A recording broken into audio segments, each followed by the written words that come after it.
Good morning, how are you all. आज हम properties of zero के बारे में पढ़ने वाले हैं। जीरो की कुछ खास बातें समझेंगे। जीरो का इस्तेमाल वैसे हम डे टू डे लाइफ में करते ही रहते हैं। आपने अगर किसी को जीरो बोल दिया तो इसका मतलब ऊपर से महत्वपूर्ण नहीं है। मैथमेटिक्स में अगर आप क्वेश्चन सॉल्व कर रहे हैं तो जीरो आंसर आता है, लेकिन कई बार जीरो आंसर आ रहा होता है और हमको पता ही नहीं चलता कि जीरो आंसर है। जीरो के बड़े नाम हैं, जैसे इसको हम नॉट भी बोलते हैं। Not, NAUGST। इसको हम नील भी बोलते हैं और हम अपनी भाषा में इसको शून्य या सिफर के नाम से भी जानते हैं। जीरो का अपना तो कोई महत्व नहीं क्योंकि वो जीरो है, लेकिन ये डिजिट के साथ या नंबर के साथ किस प्लेस पे है, उस प्लेस की वजह से उस डिजिट या नंबर की वैल्यू को बढ़ा सकता है या उसकी वैल्यू को घटा भी सकता है। जैसे अगर मैं लिखूं 303, इसका मतलब क्या हुआ? सिर्फ और सिर्फ 3, करेक्ट। अगर मैं इस जीरो को राइट हैंड साइड लेके आ जाऊं तो क्या हो जाएगा? 30।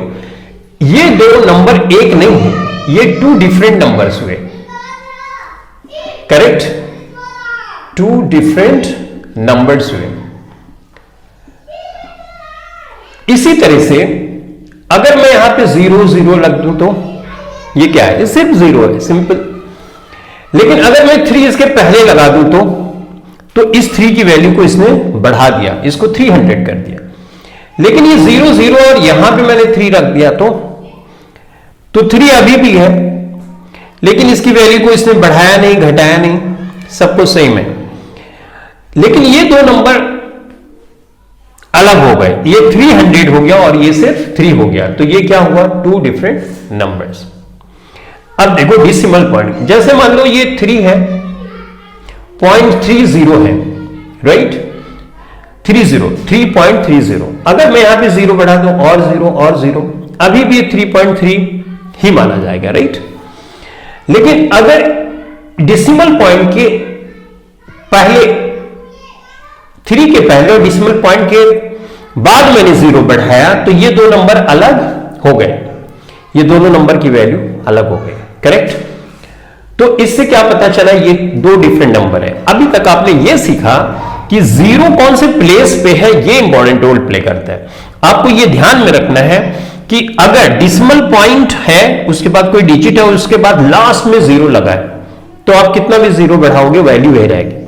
लेकिन अगर डिजिट है, डिजिट के पहले, डेसिमल पॉइंट के बाद डिजिट के पहले आपने 0 बढ़ाया तो आप उस वैल्यू को चेंज कर देते हो। हाँ, ये बातें सिंपल है, आप जानते हो, आई नो। लेकिन समस्याएं होती तब है जब आप क्वेश्चन सॉल्व करते हैं। कुछ बच्चों को आता है, कुछ बच्चों को नहीं आता। जिनको नहीं आता है उनके लिए ये क्लास है, ठीक है। तो ये सिंपल चीजें मैंने बता दी आपको कि 0 का महत्व बढ़ता है या घटता है, या उस डिजिट या नंबर के वैल्यू को बढ़ाया घटा सकता है, डिपेंड करता है कि 0 कौन से प्लेस पे। ये तो सिंपल चीजें हुई जो आपको मैंने बताई। अभी ये समझते हैं, जहां पे ज्यादातर क्वेश्चंस आप मैथमेटिक्स से सॉल्व करते हो तो वहां पे समस्या कुछ बच्चों को आती है। जैसे अगर किसी भी नंबर को आप 0 से गुणा करो, लेट्स से 3 को 0 से आप गुणा करोगे तो आंसर क्या आएगा? 0। 1.3 से गुणा करोगे तो आंसर आएगा 0।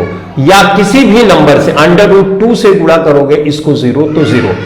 ये इंपॉर्टेंट चीज, किसी भी नंबर को आप 0 से मल्टीप्लाई करोगे तो आंसर 0 आएगा। ये बहुत इंपॉर्टेंट है, ठीक है। उसके बाद लेट्स से कि मैं 1 को 0 से डिवाइड करता हूं, या ऐसे पहले करता हूं, 0 को 1 से डिवाइड करता हूं, तो आपके हिसाब से आंसर कितना आना चाहिए? आप बहुत ध्यान से देखेंगे। 0 को आप डिवाइड करते हो 1 से, या 0 को डिवाइड करते हो 2 से। इन दोनों केसेस में आपका आंसर क्या आएगा? आप बोलोगे सर आंसर 0 आएगा। और इस केस में क्या आंसर आएगा? 2 आएगा? नहीं, 0 आएगा। ये आपने कैसे डिसाइड किया कि यहां पे आंसर 0 आना चाहिए? राइट, हमारी जो सिंपल मैथमेटिक्स होती है उसके हिसाब से हम डिसाइड करते हैं। देखो कैसे, अगर मैं बोलूं आपको कि 20 को आप डिवाइड करो 10 से, तो आप क्या करोगे? 10 2 जा 20, जितनी बार टेबल आपने पढ़ी वही आंसर हो जाता है कि नहीं? देखो, अगर मैं 10 लिखता हूं और आपसे बोलता हूं 2 से आप डिवाइड करो, 10 को 2 से डिवाइड करो, तो आप जितनी बार टेबल पढ़ते हो वही यहां आंसर होता है। तो 2 5 जा 10, करेक्ट, जितनी बार टेबल पढ़ते हो, यानी इसका और इसका आप गुणा करते हो, मल्टीप्लाई करते हो, ये आंसर है। 5 2 जा 10, 10 2 जा 20। या कुछ और एग्जांपल देखो, 35 है। अब यहां पे 5 से आप डिवाइड करना चाहते हो तो कितनी बार टेबल पढ़ोगे कि 35, 7 टाइम। या आप इस आंसर को चेक करना चाहते हो तो 7 को 5 से आप मल्टीप्लाई करोगे, या 5 को 7 से मल्टीप्लाई करो, 5 7 से 35, इसका मतलब आपका आंसर सही है। इसी तरह से आपको यहां पे देखना है, 1 का 0 से मल्टीप्लाई करोगे क्या आएगा? 0, किसी भी नंबर 0, इसका मतलब आपका आंसर सही है। 2 को 0 से 0, यानी 0 को आप किसी भी नंबर से डिवाइड करोगे तो वैल्यू हमेशा 0 आती है। ठीक बात? ओके, अगर मैं सिचुएशन रिवर्स कर दूं, यहां पे कर दूं मैं 0 कर दूं और 1 कर दूं, इस तरह से, तो आप सोचो कितना नंबर यहां पे रखूं कि 1 आ जाए, कौन सा नंबर रखूं कि 1 आ जाए? तो कुछ समझ में आ रहा है कि कितना नंबर हमको रखना है? नहीं समझ में। अगर आप यहां पे 3 रखोगे तो 0 हो जाएगा, 1 तो आएगा नहीं। 4 रखोगे, या यहां पे 3/4 है, लेस से 3/4, इस तरह से। ओके, 3/4 नहीं, 3/0, करेक्ट। अभी आप कौन सा नंबर रखोगे यहां पे जिसको आप ये मल्टीप्लाई करो तो ये आ जाए? कोई नंबर समझ में आ रहा है? आप बोलोगे 3 0 का करोगे किसी भी नंबर तो 0 हो जाएगा। तो इसका मतलब आपके पास कोई रास्ता नहीं, राइट? नहीं है तो आप इसकी जगह क्या लिखेंगे? इन्फिनिटी, अनंत। हमको पता नहीं, हमको लगेगा कहीं बहुत दूर ऐसा कुछ होता होगा, पता नहीं, आई डोंट नो। तो हम इसका आंसर इन्फिनिटी लिखते हैं। ये बहुत ही इंपॉर्टेंट है, मैथमेटिक्स में ये चीजें आप इस्तेमाल करते हो, लेकिन आप समझ नहीं पाते हो कि आंसर क्या हमको लेके आना है। ठीक है, अब तीसरी सिचुएशन, यानी किसी भी नंबर से, किसी भी नंबर को अगर आप 0 से डिवाइड करोगे तो उसका आंसर इन्फिनिटी ही लिखना है आपको। डन? अच्छा, अब कुछ ऐसी सिचुएशन है, 0 है, 0 को 0 से डिवाइड करना है, तब क्या लाओगे आप? यहां पे क्या करोगे? 1 का 0 से गुणा करोगे, 0 आ जाएगा। डन? सही है। अच्छा, अगर मान लो कुछ 1 नहीं आता हो, मैं 2 रख दूं, 2 को 0 से गुणा करोगे तब भी तो 0 आएगा।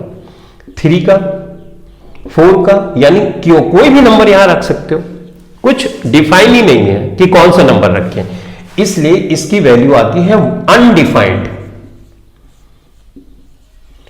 यानी यहां पे कुछ भी हो सकता है, 1 2 3 4 5 6, नहीं 910, कुछ भी ना।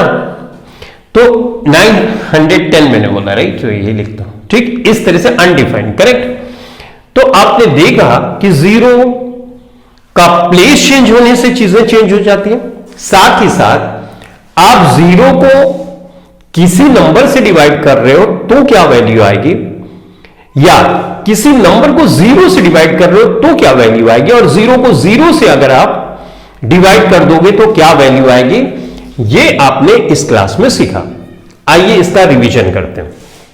किसी भी नंबर को 0 से कभी भी आप मल्टीप्लाई करो, कोई भी नंबर, डेसिमल में, फ्रैक्शन में, rational, irrational, no matter which number you are choosing, जब आप 0 से उसको मल्टीप्लाई करोगे तो उसका आंसर हमेशा 0 आएगा। डन? 0 को अगर आप किसी भी नंबर से डिवाइड करोगे, चाहे 2 3 4 5 6 7, तो वो हमेशा आंसर 0 आता है। क्या आता है? हमेशा आंसर 0 आता है। हर क्लासेस में आप जाओगे तो इन सब चीजों का इस्तेमाल आपको करना पड़ेगा। कई बार ऐसी सिचुएशन आएगी कि अगर आप ये नहीं जानोगे तो आपका आंसर ही गलत हो जाएगा, करेक्ट? अब कोई भी नंबर को अगर आप 0 से डिवाइड करोगे तो हमेशा इंफिनिटी आता है। यहां 3 लिखा, 4, 5, 7, 8, 9, 10, कुछ भी आप लिख सकते हो। तो हमेशा क्या, तो अब यहां पे मैं लिख देता हूं, देखो n कोई भी नंबर है, उसको आप 0 से जब मल्टीप्लाई करते हो तो 0, n आप कुछ भी कोई भी नंबर रख सकते हो। उसके बाद 0 है, 0 को आप एक नंबर है n से अगर डिवाइड करोगे तो हमेशा वैल्यू क्या आएगी, 0 आएगी। ठीक है, ये नंबर आप कुछ भी रख सकते हो, ये n का मतलब कोई भी नंबर आप रखो। ठीक है, एक दूसरा सिचुएशन, कोई भी नंबर है अगर आप 0 से उसको डिवाइड करते हो तो हमेशा इंफिनिटी आता है। ठीक है, ये बात ध्यान में रखें। और अगर 0 को 0 से आप डिवाइड करते हो तो अनडिफाइंड आता है, अनडिफाइंड। ठीक है, इसमें कोई भी वैल्यू आप रख सकते हो, जैसे 1, 2, 3, 4, 5, 6, 7, 8, कुछ भी रख सकते हो। तो ये बहुत इंपॉर्टेंट प्रॉपर्टीज है किसकी, 0 की। और आप बहुत अच्छे तरह से समझ गए होंगे कि 0 कैसे बिहेव करता है, राइट, नंबर के साथ आने पे कैसे बिहेव करता है। मल्टीप्लाई और डिवीजन में स्पेशली आप 0 अगर का इस्तेमाल कर रहे हो तो ये चीजें आपको आनी जरूरी है। ठीक है, तो आई गेस आपको 0 का इस्तेमाल बहुत अच्छी तरह से आ गया। मल्टीप्लाई और डिवीजन के केसेस में जहां पे 0 आपको दिखेगा, अब आप उसको बहुत अच्छी तरह से हैंडल कर सकते हो, उसका आंसर आप करेक्ट लेके आओगे। तो बस गाइज, आज की क्लास के लिए बस इतना ही। Thanks for watching this video and thank you very much.